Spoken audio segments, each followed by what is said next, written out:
Disney. The Disney. The Walt Disney. The name Disney has long become a household term. I'm sure that among the viewers of Disney Studios films and series, there are those who have no idea it's a surname. Meanwhile, in the middle of the last century, Walt Disney was probably the most famous person on the planet, aside from politicians. But why was he so famous? And what was he really like? Some would say that Disney was cruel, hypocritical, and corrupt. He steamrolled over those who disagreed with him. He was accused of sexism, anti-Semitism, and, of course, mediocrity. All he knew how to do was profit from other people's ideas. Others would argue that Walt created stories that touched billions of people. He turned animation into an art form and achieved enormous success in various fields. And you know what? All of this is true. What else would you expect from one of the most influential people of the past century? So, if you've always thought that old Disney was just a kindly grandfather who created a few childhood cartoon characters, you were deeply mistaken. Well, let's find out what the real Walt Disney was like.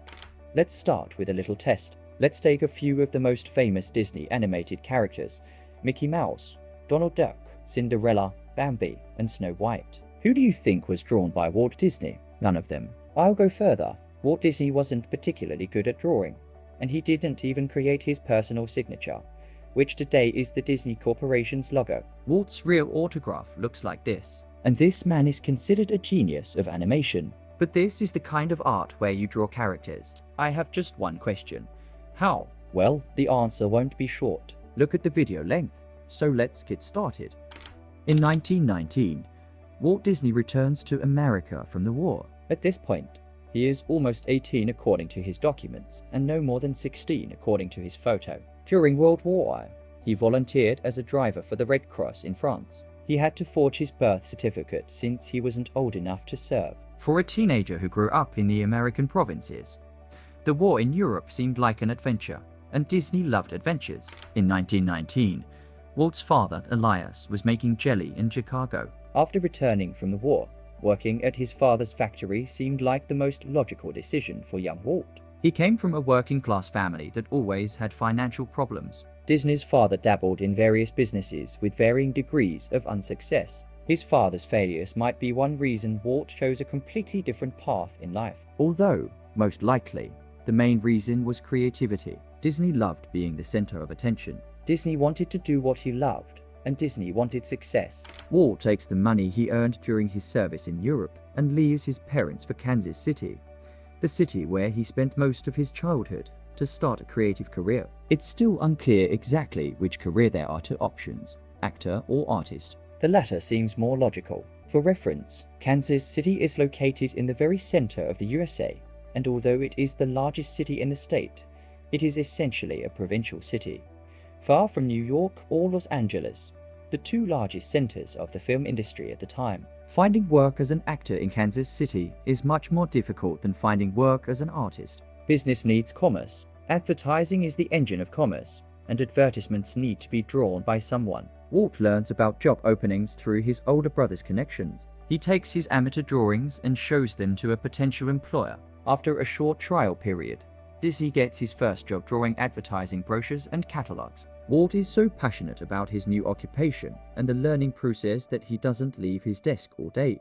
skipping breaks and lunch. At this point, Walt thinks his life is made and that he is doing what he dreamed of. Less than a year later, the company faces financial difficulties, and some employees, including Walt Disney and UB Iwerks, are laid off. They were united by the fact that both had started building their careers as artists without finishing school. Otherwise, it's hard to imagine two more different people in terms of character than Disney and Iwerks. Walt was an energetic extrovert, trying to achieve fame through drawing. UB was a reserved introvert, for whom drawing was a way of communicating with the outside world. One of them would eventually create a character known worldwide, and that person would not be Walt Disney. Disney and Iwerks quickly find new jobs at a company producing animated commercials, but the key point is that these commercials are made using animation techniques. Here, we need to pause and explain an important point. By the early 1920s, the entire history of animation spanned just a couple of decades. No one considered animation an art form. There was no color, no sound. It was just a cool technology. You photograph each phase of the drawn character's movement separately, then combine all the frames into one film strip, run the film through a projector, and the characters come to life and move. Yes, 100 years later. It looks like it was drawn by a 10-year-old, but believe me, for the 1920s, this was high-tech. This combination of technology and art was exactly what attracted Disney. It would be Walt's main driver for several more decades. Disney begins to fervently study the new technology, the few available animation manuals, Edward Muybridge's famous photographs capturing each phase of live beings' movements, and, of course, short cartoons. Walt learns all aspects of animation, from drawing to the technical details of combining frames into a cohesive whole. At that time, Disney discovers an interesting detail.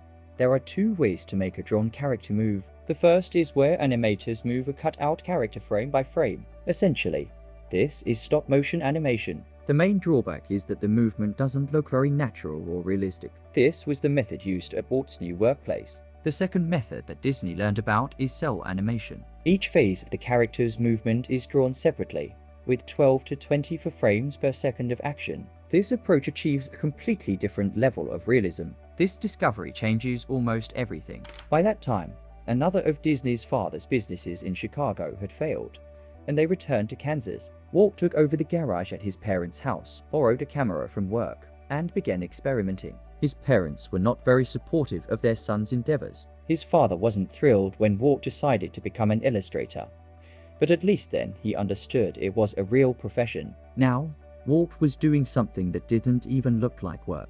Walt's father, Elias, was a difficult man. The son of Irish immigrants, he had 5 children, with Walt being the 4th. Elias had tried his hand at farming, construction, newspaper delivery, and several other businesses. He was constantly beset by failures, which meant the family lived quite modestly, and Walt had to start working as a child. Essentially, the boy didn't have a proper carefree childhood. Walt Disney discovered animation just as he was becoming an adult. Now, he was determined that it was time to start enjoying life. Disney produced several short films, each a couple of minutes long, and sold them to the owner of a Kansas City movie theater. The deal didn't even cover the production costs, but this didn't bother the aspiring animator. His shorts, called laugh-o-grams from the word laugh, became mega popular in Kansas. This success inspired Walt so much that he opened his own studio, called Laugh-O-Gram Studio, hired a few people, and began producing animation. Disney signed a contract for several shorts. Not only was their production so expensive that the whole venture was unlikely to pay off, but the client soon went bankrupt. Walt needed to pay salaries and rent, but instead of cutting costs and doing something more likely to sell, Disney raised the stakes. Then, a company from New York conducted an interesting experiment. They combined live action and animation. Although Walt heard that this approach was expensive, complicated, and not necessarily successful, he plunged into the work. For inspiration, Disney chose Alice in Wonderland.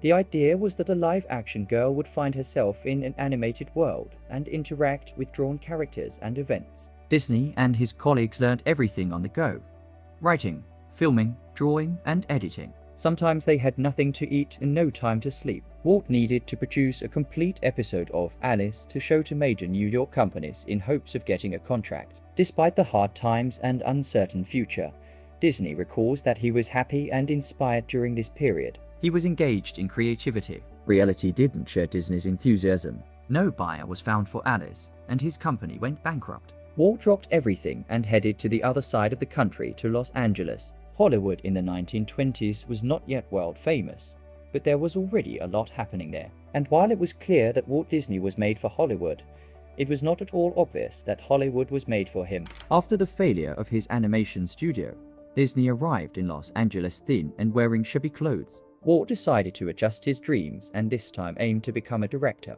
He visited studios, observed the filming process, and tried to get any kind of job, but all to no avail. Walt's older brother, Roy, had moved to Los Angeles a little earlier. He was attracted not by Hollywood but by the mild California climate, as Roy had lung problems. Roy was always known for his rationality and prudence. In the future, this would become one of the secrets of Disney Studios' success.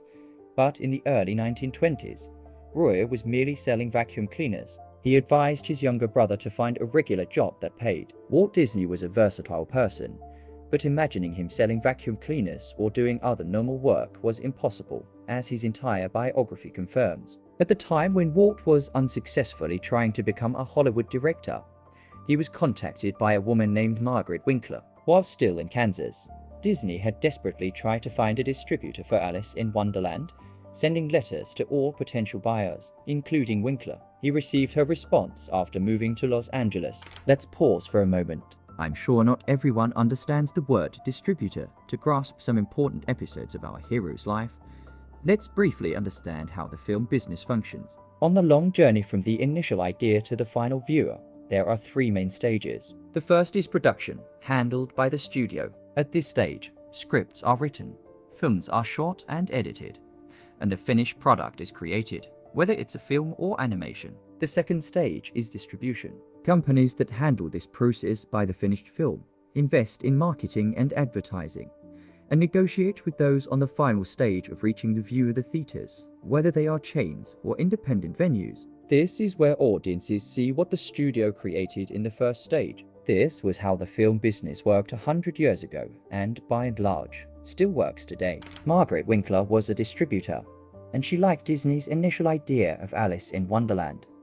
She was ready to order 12 episodes and pay $1,500 for each. This was a significant amount of money at the time, in the early 1920s. A car in the USA cost about $500, and Disney had been receiving $50 for his love-ograms in Kansas. Calling Winkler's offer success would be a massive understatement. Walt immediately shares the news with his brother and proposes that they work together. Walt needs someone like Roy, rational and sensible. Of course, the older brother would never come up with what Walt would eventually create.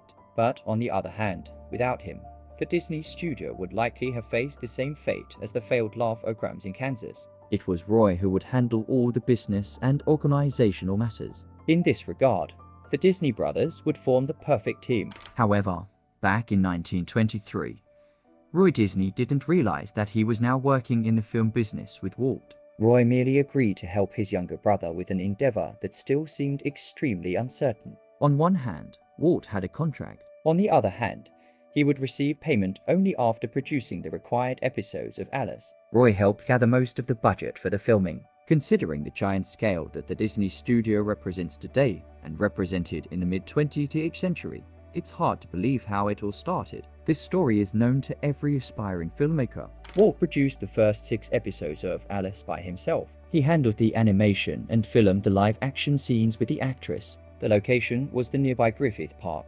The only catch was that they needed a permit to film there, which they, of course, didn't have. So, they would work until a police officer kicked them out. Then, they would enter from another entrance and continue filming until they were kicked out again. Everything was shot in one take because the fledgling filmmaker had almost no film. Nevertheless, Disney completed the first episodes and got paid for them. However, distributor Winkler wasn't very impressed with the quality. She believed the product could and should be improved. Disney understood this as well. To improve the quality, there was only one way: hire people who were good at animation, who did it better than Walt himself. Even then, at the very beginning, he understood his limits well. Yes, Disney liked to draw, but as an animator and director, he wasn't very strong. Walt hired several people for the team, including his colleague from Kansas, U.B. Iwerks. The studio released a new episode of Alice every 6 weeks. The business gradually began to turn a good profit. Walt and Roy hired new people,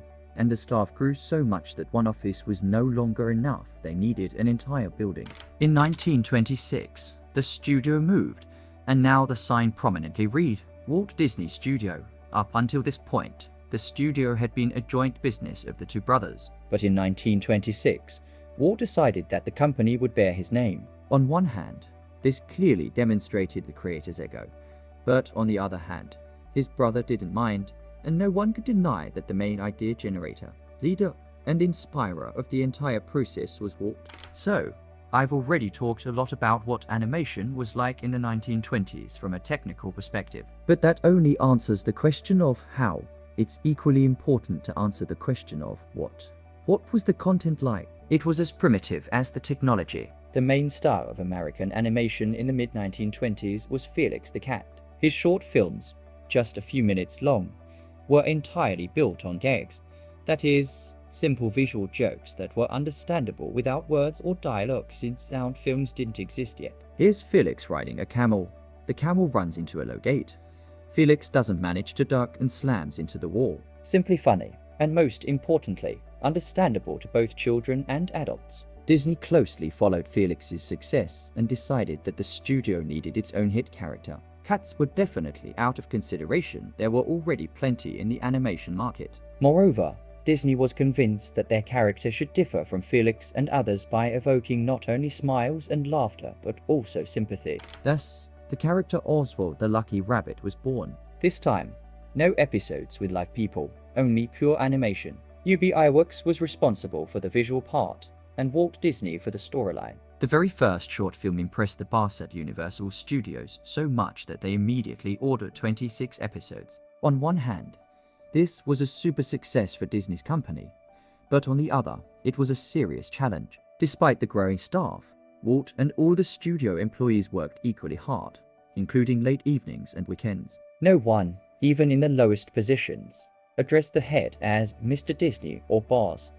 Everyone just said Walt. However, with the rapid development of the studio, this ideal picture began to show cracks. Everyone worked hard, but the main share of dividends and fame went to Walt. Moreover, the boss, of course, knew how to ignite and inspire, but sometimes he was not just demanding but despotic. Serious dissatisfaction began to brew in the studio. Margaret Winkler's husband, Charles Mintz, who was also one of the heads of their distribution company, decided to take advantage of this. The contract for the production of new Oswald episodes with Universal was made through Mintz. He decided to exploit the employees' dissatisfaction, lure them away, and start producing Oswald directly, without Walt's involvement. Disney went to New York, where Mintz's company was located, to try to negotiate, but to no avail. He lost control over the characters.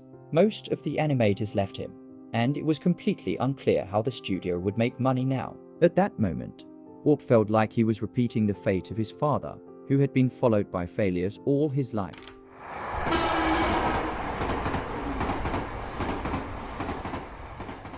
Returning to Los Angeles from New York, Walt Disney passes through Marceline, a small town near Kansas City. It was in Marceline that Disney spent several years in early childhood when his father tried to farm there. Walt always loved this place: pure nature, animals, and freedom, a complete contrast to big cities. For Disney, Marceline would be an ideal place for life, a place where a short period of his carefree childhood passed. Upon returning to Los Angeles, Disney realizes that he needs a new hit character, one that will outshine both Oswald the Rabbit and Felix the Cat, and other competitors. He sits down with the chief animator, Iwerks, and starts brainstorming, considering different styles, forms, and various animals. Finally, they settle on a mouse. The character design is made with rounded, abstract details. If you add long ears, it becomes a rabbit. If short, a cat. Walt names the mouse Mortimer. Fortunately, by that time, Disney was already married. Lillian had started working at the studio a few years earlier, doing character drawings. It was Lillian who said that Mortimer was a terrible name for the new character and suggested Mickey instead. Walt, listening to his wife, agreed. Perhaps the main secret of Mickey Mouse's success was his personality. Disney came up with the idea that the character must be cute, cheerful, and able to handle any difficult situation with a smile and a high head. To some extent, Mickey was the embodiment of Disney himself. The studio releases several short films with the new character and tries to sell them, but no one buys. Disney realizes that he needs some gimmick that will immediately set the new character apart from all other competitors, and that solution becomes sound. Goodbye. In 1927, the film The Jazz Singer was released, the first full-fledged sound film in the sense that sounds and words were fully synchronized with what was happening on the screen. It gave the complete feeling that there were live people on the screen, engaging in dialogue. Walt couldn't ignore such technology and spared no money or effort on this latest invention. He would work on this principle all his life. Regardless of the company's financial situation, no one was using full synchronous sound in animation yet. There are many reasons for this. First, it's very expensive. Second, it's very difficult. And most importantly, it's unclear why. There are no guarantees that the audience even needs it, as they mainly expect gags from animation that are understandable even without sound. But Disney was not worried about any of these arguments. He felt that it would work. Disney goes to New York to buy sound recording equipment. There's not enough money, so he writes to his brother asking him to find funds as soon as possible, even if it means selling Walt's car. With difficulty, they recorded sound for one of the Mickey Mouse short films, but then a new problem arose. There was no distributor. No one wanted to buy the new cartoon. So Walt himself arranged with the owner of one of the theaters on Broadway in New York to screen Mickey Mouse for 2 weeks.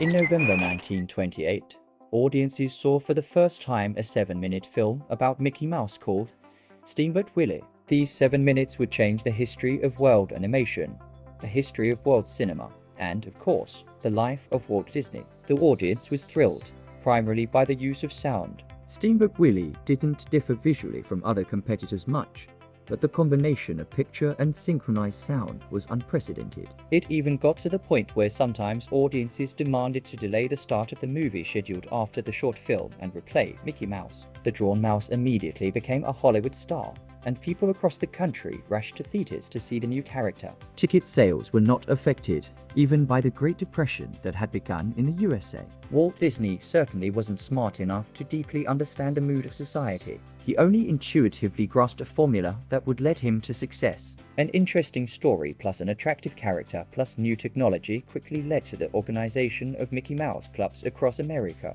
Children adored the little mouse. Roy Disney realized they needed merchandising. They hired the best specialists in the country at that time who understood licensing, selling rights, and other boring but very profitable things.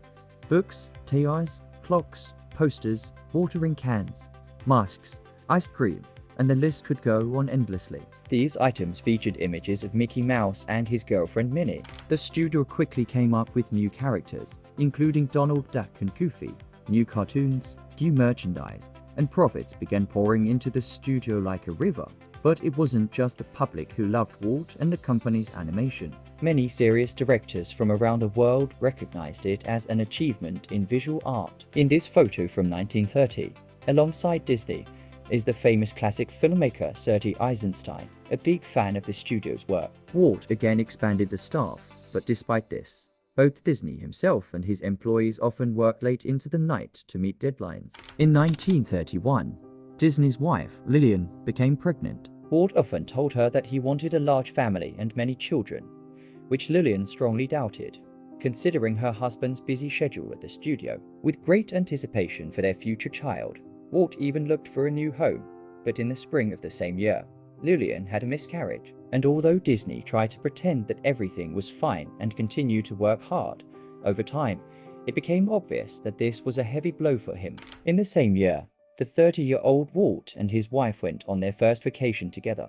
He found a hobby playing polo, and Disney finally realized that life wasn't just about work. Did he start working less because of this? No. The studio made a new leap forward and released silly symphonies, short films with different characters, including inanimate objects that, for the first time on screen, acquired personality and character. The project received special recognition in the professional community, and animators from across the country wanted to work at the studio. Animation gained sound and color, but most importantly, it became art and respected work, not just silly drawings. Walt began to focus on the education of his employees. He understood that animation operated according to the laws of visual art, and artists in his studio needed to master, among other things, the classical basics. So he invited professors from respected universities to the studio who lectured and taught practical drawing. It is worth noting that in the 1930s, among the several hundred studio employees, women were an obvious minority. Even the few who did work were often engaged in the lowest paying tasks. Most of them worked in the character coloring department. Accusations of sexism against Disney were voiced both during his lifetime and after his death. One of his colleagues recalled that Walt couldn't stand cats and women. If we recall the studio's major animated films, we'll find that the main villains were often women. When Disney was asked why there were practically no women among the artist animators, he replied that they weren't creative enough. According to the memories of other people who knew Walt well, he, on the contrary, had a great attitude towards women and, moreover, felt more relaxed in their company than in the company of men. Yes, very few women worked at the studio, but it was a common problem of the time when men were generally hired more often and paid more. Don't get me wrong, Walt Disney certainly wasn't a saint, and we'll see this more than once later. But accusations of sexism against him are clearly exaggerated. In the 1930s, despite the Great Depression, Walt's business thrived. His studio grew, attracted the best, and set standards. His long-awaited daughter was born, and a couple of years later, he and his wife adopted a 3-year-old girl. Disney wouldn't be Disney if he stopped and continued to make money from what was already profitable. He needed a global idea, a new challenge. The story of Snow White occupied Walt from the early 1930s. Even then, many years before the release of the cartoon in theaters, he already had the entire story in his head, but it didn't fit into 5 to 7 minutes or even an hour. Walt planned to make the first full-length animated film in history. Roy was convinced that such a project would bankrupt the studio, and you can understand him. Animation compared to regular live-action cinema is much more difficult, longer, and more expensive to produce. However, the most important thing is that there are no guarantees that the audience is ready to watch drawn characters for an hour and a half. The project would cost so much that a successful and profitable studio had to negotiate a large loan from the bank. Roy will deal with these issues, of course. Walt is only interested in what will ultimately appear on the screen. And the main problem is not only that 80 minutes equals 5,000 seconds, and it will require more than 100,000 drawings. Not only that it will occupy hundreds of people for many years, but also that the story itself must be radically different from short animation. It's impossible to hold the audience's attention for an hour and a half with just gags. It must be a complex story and complex emotions, those that viewers have never experienced when watching animation. To succeed in creating a full-length animated film, everything on the screen must look as realistic as possible, like the movement of characters, their appearance, and the expression of emotions. Studio artists are once again learning to draw as close to reality as possible, inviting real animals and other objects reminiscent of characters from the future film so that animators can learn from real examples. The story of Snow White takes several years of production, and rumors around Hollywood predict that it will eventually bankrupt the studio. Despite this, they continue to borrow money from the bank, and the budget surpasses a record-breaking $1.5 million.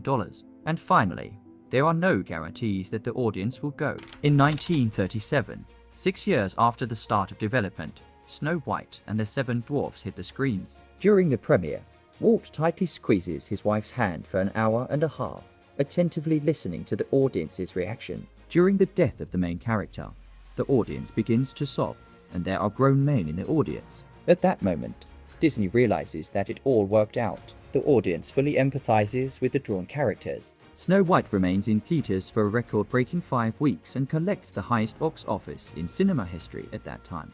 Walt Disney creates a new direction in art, once again changing the history of animation and becoming one of the main stars of the film industry, and finally a legend. Thanks to the financial success of Snow White, the Disney brothers decide to move their parents to California and buy a house for them. Walt, despite his busy schedule, always tries to pay attention to his daughters, reads to them before bed, spends weekends together, and, of course, plays a lot. He strives to create for them the childhood he never had. But at the same time, let's not idealize Walt. Throughout his life, he tried to build the image of a simple American from the countryside. However, already in the 1930s, especially after the success of Snow White, the public image and the real Disney would increasingly drift apart. And very soon, this will become apparent. The studio's triumphant project simultaneously becomes a problem, considering Disney's character always aiming higher. When you've already created a global phenomenon, it's hard. The idea of a new challenge is thrown to Walt by the Academy of Motion Picture Arts and Sciences. Despite the incredible success of Snow White, it misses out on an Oscar, although Disney receives a comforting honorary statue outside the nominations. Essentially, this hints that animation is still not considered a full-fledged art form. Walt accepts the challenge and plans to release one full-length project every 6 months. I remind you that Snow White alone took years. The next project on the agenda is Fantasia. If you've never heard of this cartoon, it's not surprising, but Walt Disney is confident that this project will become his masterpiece, after which there will be no doubt that animation is true art. If asked to describe the plot of Fantasia, it's not easy. It's not like it's there. It's a 2-hour, quite abstract animated action set to classical music. The film consists of several parts, each with music by famous composers such as Tchaikovsky, Beethoven, Mussorgsky, and others. Before each part, a live conductor appears on the screen who explains what will be played. On behalf of Walt Disney, Leopold Stokowski, and all the other artists and musicians whose combined talents went into the creation of this new form of entertainment, Fantasia.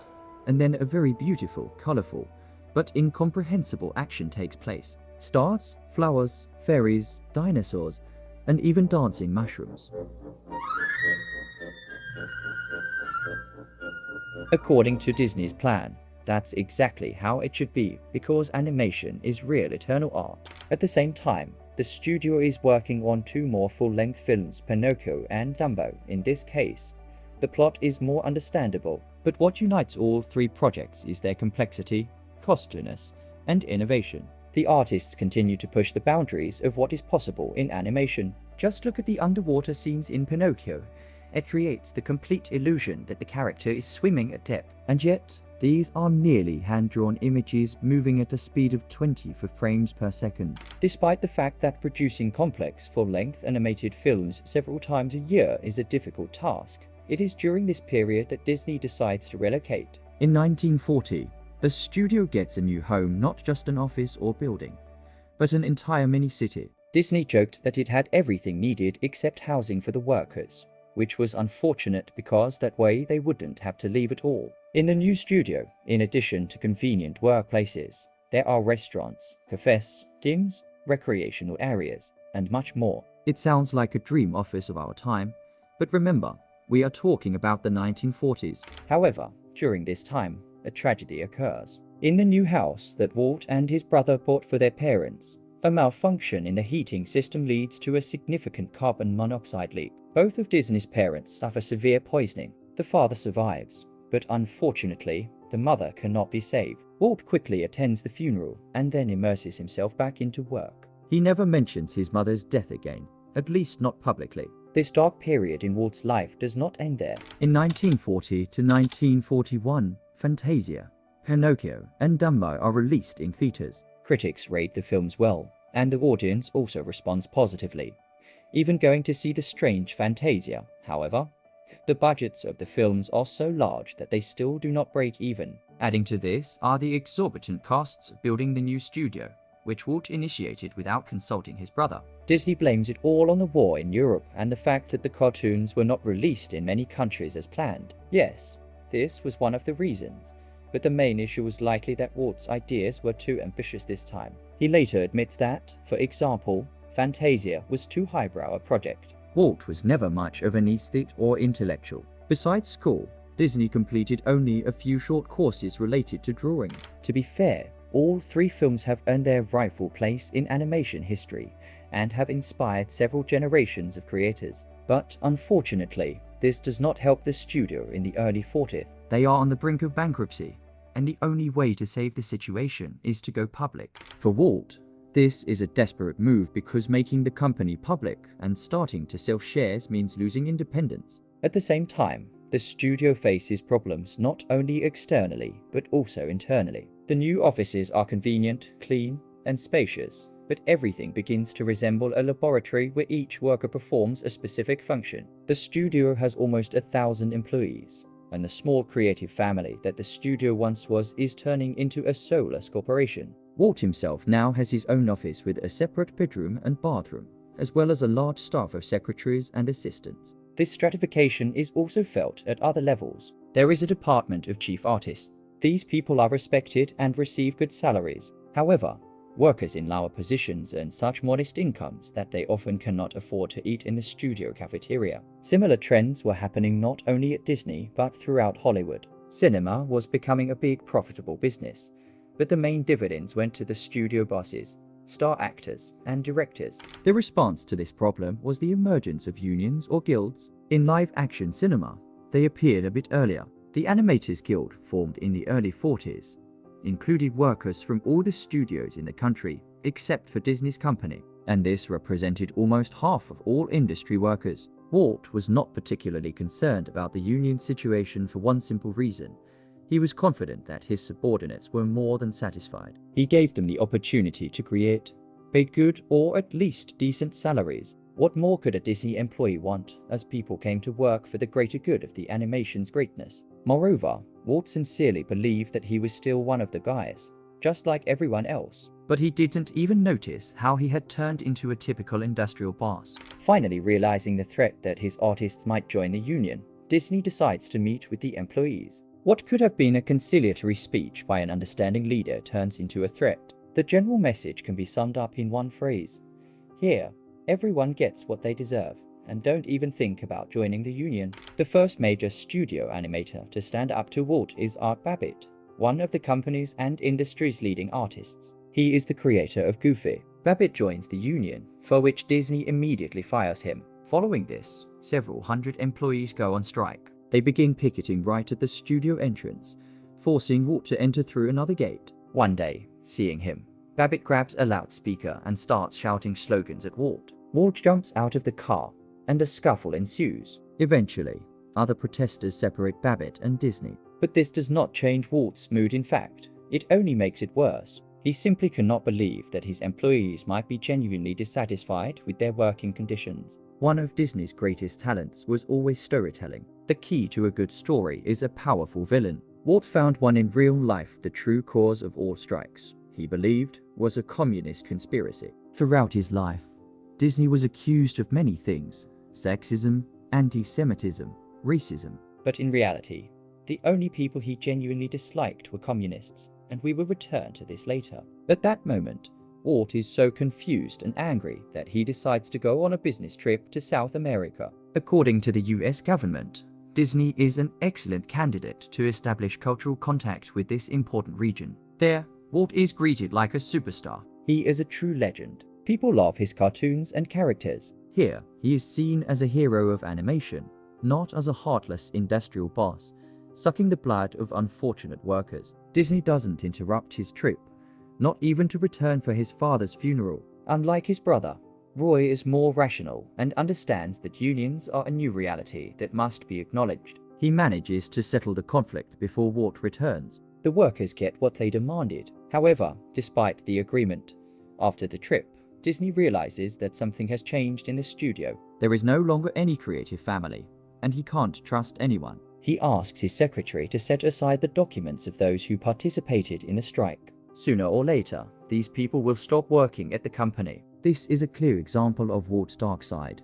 When someone disagreed with him or resisted, Disney became ruthless and somewhat vindictive. Amidst these events, in 1942, Bambi is released, another acclaimed studio masterpiece. However, it faces the same situation as the previous 3 feature films. It cost too much to produce, and therefore didn't recoup its expenses. It's hard to believe, but at the beginning of the 1940s, Disney essentially ceases to be an animation studio. They'd, of course, continue to produce cartoons, including feature films, but these will no longer be the main source of income for the Disney company. On one hand, Walt blamed the war in Europe for his financial failures. On the other hand, the war, in some sense, saved the studio from bankruptcy. During this time, the company survives only on government contracts, producing educational and propaganda cartoons. Thanks to cooperation with the government, Disney realizes that they can significantly cut production costs. They only need to simplify their approach. Labor costs drop significantly, cartoons are made faster, and profits rise. The studio's first notable project after the war is Song of the South, a musical film made using a combination of animation and live action. By the mid-1940s, this approach is much simpler than full animation. Although many critics note the technical merits of the film, that's not the main subject of discussion. Today, you would struggle to watch this film legally. The Disney studio decided to quietly hide Song of the South because of its racist undertones. The depiction of black characters, including the main character Uncle Remus, turned out to be highly controversial. Slave singing songs, plantations, all presented in a nostalgic light. The film was released right after the war, when a new wave of segregation began in the US. Naturally, many African Americans were deeply offended by such a film. Disney, on the other hand, didn't understand the critics. He sincerely believed he was creating a genuine American story, at least as he saw it. Thus, once again, Walt suspects communists to be behind the negative reviews of the film. But considering that the studio still tries not to publicize Song of the South, it's obvious that the problem wasn't with the communists. After the war, in the US, including in Hollywood, an active fight against the Red Threat begins. Major company bosses agree that they must protect American ideals from communists. The famous hearings begin to uncover the names of communist movement participants among Hollywood figures. Walt accuses many people who, 6 years earlier, were the main figures in the union pickets. Disney provides no evidence of their involvement with the Communist Party.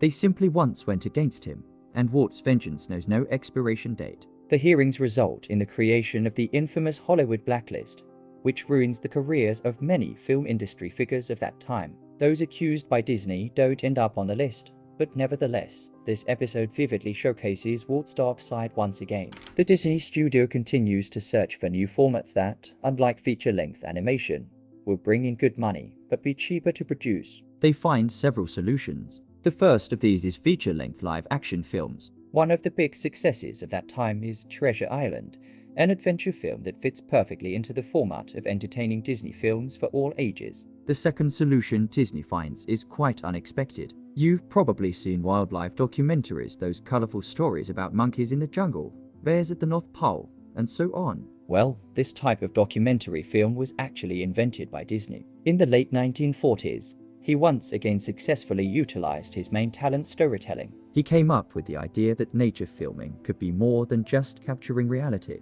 It could also be a story. Instead of simply watching a bunch of penguins walk through the snow, the audience would see a plot. For example, the main character could be a little penguin and its mother, with the antagonist being a predator or a natural element threatening the hero's journey. The studio's first experience in this format was a documentary about seals in Alaska. Not only did this approach quickly become a genre standard, but the studio also made a great profit from it.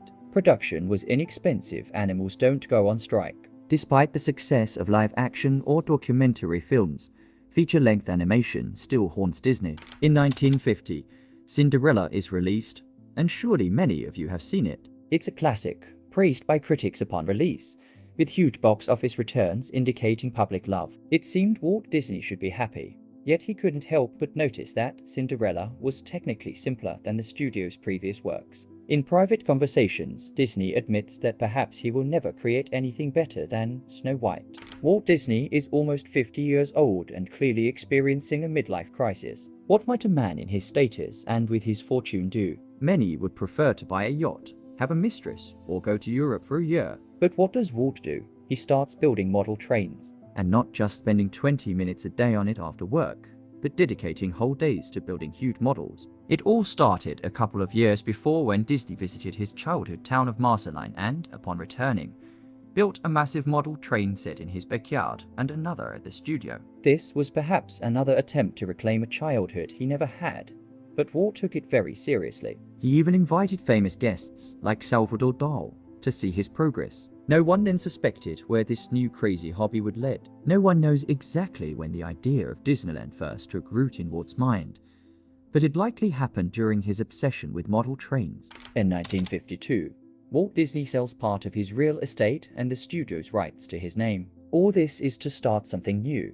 Disney envisions not just an amusement park, but a parallel world. Parks with carousels, carnivals, and shows already existed at that time, but they were often dirty and rundown places. In Disney's mind, the image of a place where parents and children alike could have a great time and enter amazing worlds begins to take shape. His brother Roy, of course, opposed this new idea. It could cost tens of millions of dollars without any guarantee of success. Moreover, they needed to find the money somewhere. Selling real estate wasn't enough, but Walt already had an idea involving television. In the 1950s, the era of television development begins. Screens appear in every American home, and TV channels are created. However, the main problem is content. Channels need something to fill the airtime. They persuade Disney to produce series and programs for them and are willing to pay for it. Disney signs major contracts with one of the channels, and he will host one of the shows for many years. While Disney certainly believes in the bright future of television, the real goal of the deal is the park. Now, he has the funds for it. Later, he would joke that the channel executives needed content so badly that they bought an entire park. At the same time, let's give credit to Walt's adventurous spirit. He is over 50 and already a legend, Yet he takes on a project that could easily bankrupt the studio. This is entirely possible despite all the contracts signed, as the park is incredibly expensive. And generally, calling a massive area that will house several separate worlds a park is quite difficult. Thus, the spontaneously born name Disneyland essentially translates to Disney's land, which perfectly describes this phenomenon. The construction of the park proceeds in the best traditions of the studio's ambitious projects. The budget is exceeded threefold, amounting to nearly $20 million. At the last moment before the opening, it seems that the builders will not make it in time. Disney himself runs around helping to paint the walls. But despite this, in July 1955, Disneyland opens to visitors for the first time. Thanks to active advertising, including Disney's own TV show, there is a complete buzz. The traffic jam leading to Disneyland stretches for 10 kilometers, and half the country watches the opening broadcast on television. Disneyland immediately becomes popular not only in the USA, but also beyond. Many heads of foreign states include it in their program when visiting the United States. There is a well-known story about Soviet leader Nikita Khrushchev. During his visit to the USA, he desperately wanted to visit Disneyland with his wife, but his security service did not allow it for safety reasons, which greatly disappointed Khrushchev. Disneyland brings the company millions of dollars annually and almost instantly becomes a staple of American culture. It seems that Walt himself is as inspired as his visitors. He had an apartment practically on the park's premises, and sometimes he would stroll through the park in his bathrobe before the workday started, make himself fresh juice from a vending machine, and walk through the streets before Disneyland opened. After the success of Disneyland, Walt Disney doesn't think of stopping. Despite his energy and new ideas, he gradually begins to think about his legacy. In 1961, he turns 60. A few years later, the famous Disney studio film Mary Poppins is released. It wins several Oscars, becomes a box office hit, and is a vivid embodiment of the studio's philosophy: bright, colorful, musical, and kind for children and parents. However, despite the popularity of Mary Poppins, the film starkly contrasts with what is happening in the United States at that time: the assassination of Kennedy, the Vietnam War, and the fight against discrimination. This is an entirely different America. Walt Disney spent his whole life embodying conventional traditional values. He wasn't politically active, but he did donate to the Republican Party, known for its conservative agenda. Most importantly, he embodied these values in what his studio produced. It's quite amusing considering that today the Disney Corporation is on a completely different ideological spectrum.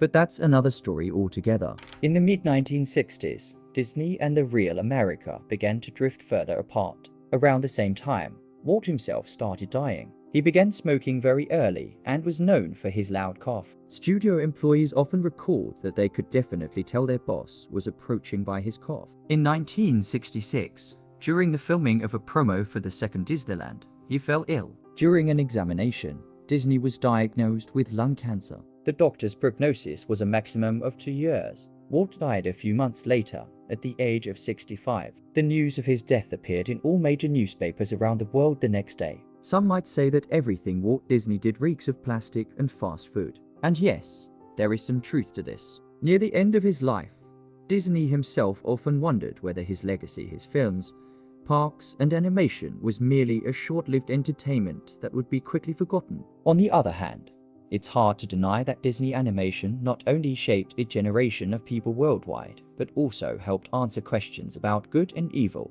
love and hate, and finally, what makes us human. Walt Disney was undoubtedly a complex and contradictory person, but perhaps it was precisely because of this that he understood human nature so well. I hope you enjoy the show, and incidentally, have a handkerchief handy. If you're like me, you're not only going to laugh a lot, but you're going to shed a few happy tears. So thanks for coming, and again, I'm sorry I can't be there with you personally for this occasion, but here now is Follow Me, Boys.